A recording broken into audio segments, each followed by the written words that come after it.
Hello everyone, कैसे हो आप सब। आई होप आप सब अच्छे से होंगे। My name is Khan Shaukat and I welcome you back to my YouTube channel C S trainer Khan Shaukat. तो कल फाइनली वो डेट आ जाएगी जिस डेट का आप सबको काफ़ी बेसब्री से इंतज़ार था। कल आपको FAA का एग्ज़ामिनेशन देने के लिए जाना है। ये वो एग्ज़ामिनेशन है जिसके लिए आप पिछले 3 सालों से कंटिन्यूसली और रिगरसली प्रिपेयर करते आ रहे हो। जो भी आपने इन 3 सालों में पढ़ा है, कल आपको वो सारा एग्जामिनेशन में डिलीवर करके आना है। आज हम इसी एग्जामिनेशन के बारे में बात करेंगे। What are the dos and do nots that you are suppose to do while appearing in this particular exam. मैंने आपको बोला था मैं आज इकोनॉमिक्स का एक लेक्चर लाऊंगा, बट मैंने वो साइड में रखा, ऑल बिकॉज मैं आपको डिस्टर्ब नहीं करना चाहता हूँ। अगर आप अभी रिवाइज कर रहे हो किसी भी सब्जेक्ट को तो आप उसको कंटिन्यू करो। शाम तक जितनी भी चीज़ें आप रिवाइज कर सकते हो करो। टिप्स के बारे में बात करने से पहले I request you all to subscribe to this channel अगर आपने चैनल को अभी भी सब्सक्राइब नहीं किया है, and do not forget to like and share the video. तो चलो अब हम इस एग्जामिनेशन के टिप्स पे आ जाते हैं।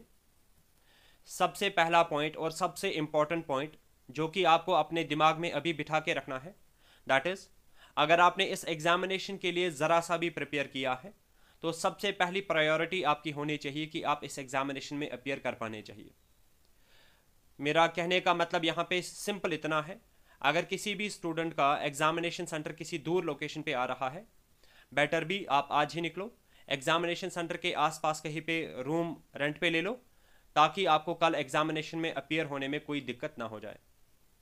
और वो सारे स्टूडेंट्स जिनका एग्जामिनेशन सेंटर नज़दीक ही आ रहा है, आपके लिए भी एक सिंपल सी एडवाइस है। कल आप एग्जामिनेशन के लिए जैसे ही निकल जाओगे देने के लिए, आपको घर पे बहुत ज़्यादा डिले नहीं करना है। आप सोचोगे कि मेरा एग्जामिनेशन सेंटर नज़दीक ही है तो मैं थोड़ा डिले करके निकल जाऊंगा या निकल जाऊंगी, ऐसा आपको बिल्कुल भी नहीं करना है। गेट क्लोजिंग टाइम से पहले पहले इन एनी केस आपको एग्जामिनेशन सेंटर पे पहुंच जाना है। अब हम सेकंड इंपॉर्टेंट पॉइंट के बारे में यहाँ पे बात करेंगे। अभी मैंने आपको बोला कि आज के दिन अगर आपको कुछ भी रिवाइज करना है तो आप वो कर सकते हो, बट मेरी एडवाइस रहेगी कि आप आज के दिन कोई भी नया टॉपिक टच नहीं करोगे। अगर आपको लगता है कि कोई टॉपिक आपसे छूट चुका है तो उसको पढ़ने की कोशिश आज आप नहीं करोगे। या बहुत सारे स्टूडेंट्स मुझे मैसेज कर रहे थे कि सर आप हमें करंट अफेयर का एक सेशन लाओ। अगर मैं करंट अफेयर का एक सेशन लाऊंगा, लेटर से अगर मैं उसमें 50 क्वेश्चंस आपके साथ डिस्कस करूंगा, उनको याद रखने के चक्कर में, उनको क्रैम करने के चक्कर में आपको पुराने कॉन्सेप्ट्स भूल सकते हैं। दैट इज़ वाई एडवाइस ये है कि जितना आपने पढ़ा है that is sufficient to crack the examination. आज के दिन आपको कुछ भी नया नहीं पढ़ना है, ठीक है। ये पॉइंट भी आप अपने दिमाग में अभी के लिए बिठा लो। अब मैं बात करता हूं टिप नंबर 3 के बारे में। ये भी एक बहुत ज़्यादा इंपॉर्टेंट टिप है। बहुत सारे स्टूडेंट्स अभी भी ग्रुप में मैसेज कर रहे हैं कि कल के एग्जामिनेशन में कट ऑफ क्या रहेगा, जबकि मेरी एडवाइस आपके लिए रहेगी ये कि आप कल के एग्जामिनेशन के लिए कोई भी टारगेट अपने दिमाग में सेट नहीं करोगे। ये होली एंड सोली डिपेंड करेगा पेपर के डिफ़िकल्टी लेवल पे, उसी अकॉर्डिंग उसका क्या हो जाएगा कट ऑफ। तो कोई भी टारगेट आप दिमाग में सेट नहीं करोगे। आप बोलोगे लास्ट टाइम जो FAA का एग्जामिनेशन हुआ था उसमें कट ऑफ हुआ था 95 प्लस, तो आज मुझे 95 प्लस करके ही आना है तब जाके मेरी सिलेक्शन हो जाएगी, जबकि ऐसा बिल्कुल भी नहीं है। अगर आपको याद होगा जो रिसेंटली वो एग्जामिनेशन हुआ था डेटा एंट्री ऑपरेटर का, आप उसका रिजल्ट एक बार चेक कर लेना। उसमें जो टॉपर है ना उसके 66 पॉइंट्स हैं। तो ये होली एंड सोली डिपेंड करता है कि पेपर का डिफ़िकल्टी लेवल क्या है। इसी वजह से मैं आपको बोल रहा हूँ कोई भी टारगेट दिमाग में सेट नहीं करना आप। अब हम आ जाते हैं टिप नंबर 4 पे।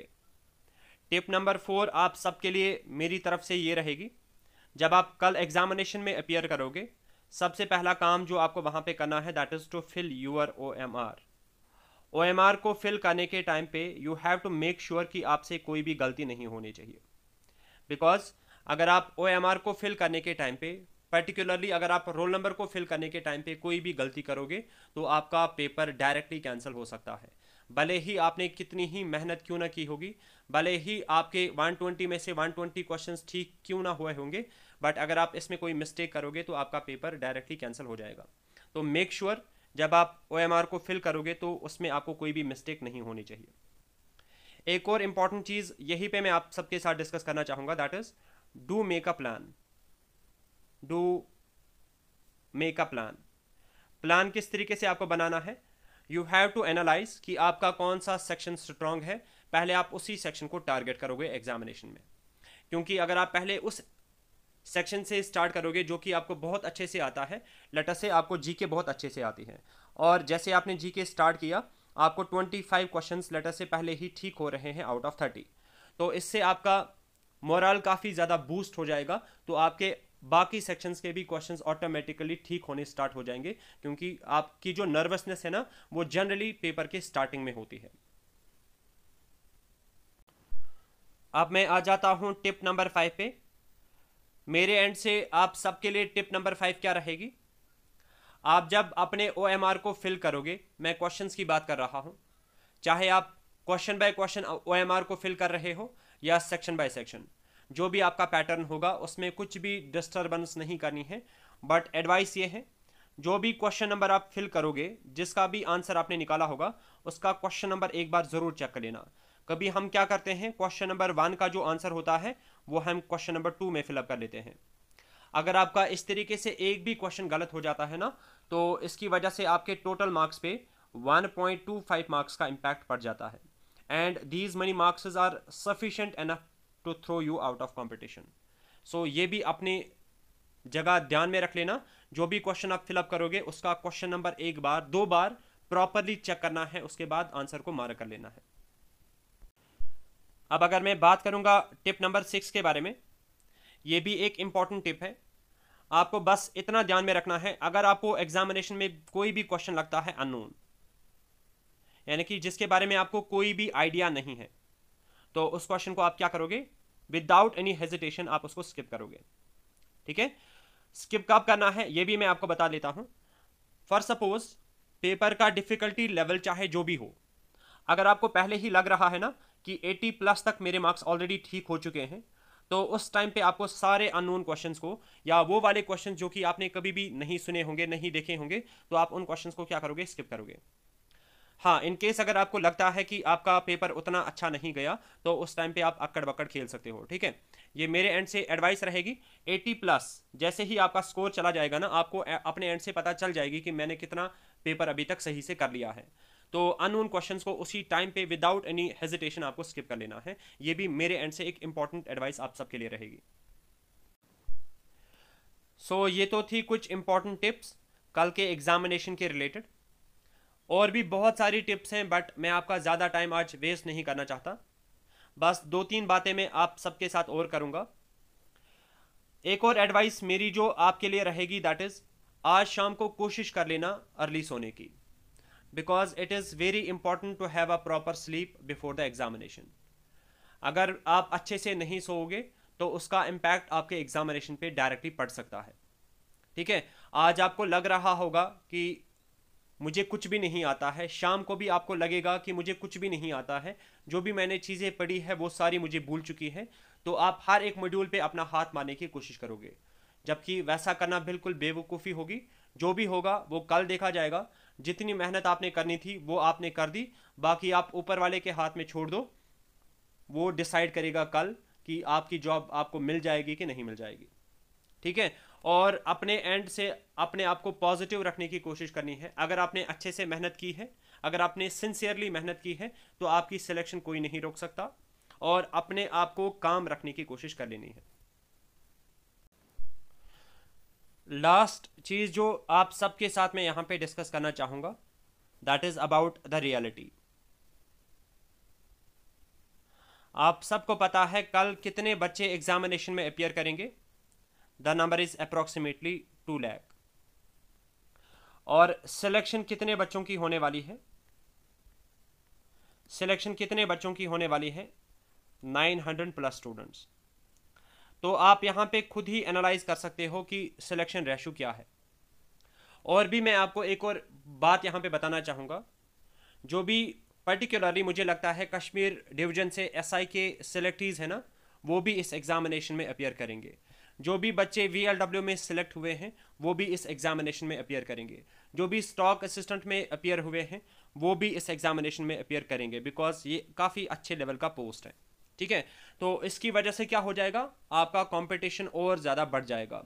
इनफैक्ट जो last year junior assistant students थे ना, वो भी इस एग्जामिनेशन में अपीयर करेंगे, तो कंपटीशन काफ़ी ज़्यादा टफ है। तो लास्ट पॉइंट जो मैं यहाँ पे आपके सबके साथ डिस्कस करना चाहूँगा, that is due to certain reasons अगर आपकी सिलेक्शन इस एग्जामिनेशन में नहीं होगी तो डिसहार्टन बिल्कुल भी होने की ज़रूरत नहीं है। आपको भी पता है रियलिटी क्या है, मुझे भी पता है रियलिटी क्या है, आपके घर वालों को भी पता है कि रियलिटी क्या है। ड्यू टू सर्टेन रीजंस अगर आपकी सिलेक्शन नहीं होगी तो डिसहार्टन होने की ज़रूरत नहीं है, ऊपर वाले ने आपके लिए कुछ ना कुछ नया प्लान रखा होगा। ठीक है, तो मेहनत करते रहो, आगे और भी बहुत सारे एग्जामिनेशंस होने वाले हैं, तो आप उनके लिए भी अपने आप को प्रिपेयर कर सकते हो। या ड्यू टू सर्टेन रीजंस, ये भी हम सबको पता है, at the end of the day there is only 1% of the population जिनको गवर्नमेंट जॉब मिल जाएगी। तो what about 99% of the people, क्या उनका रिजिक गवर्नमेंट जॉब के अलावा कहीं से नहीं आएगा? The answer is no. बहुत सारे लोग ऐसे भी हैं जो कि हाईली क्वालिफाइड हैं, जो कि काफ़ी काबिल भी थे अपने टाइम पे, बट अभी किसी और तरीके से वो अपना रोजगार चला रहे हैं, है ना। तो ऊपर वाला किसी को बंद नहीं करता है, this is not the final option. Government job मिल जाएगी तो ठीक, नहीं मिल जाएगी तो ऊपर वाले ने हमारे लिए कोई ना कोई प्लान रखा होगा। हमें हमेशा अपने आप को खुश रखना है, जो भी होगा बाकी सारी चीज़ें कल देखी जाएगी। अब हम बात करेंगे इस एग्जामिनेशन के रिलेटेड पेपर होने के बाद। Till then take a very good care of yourself. Good bye.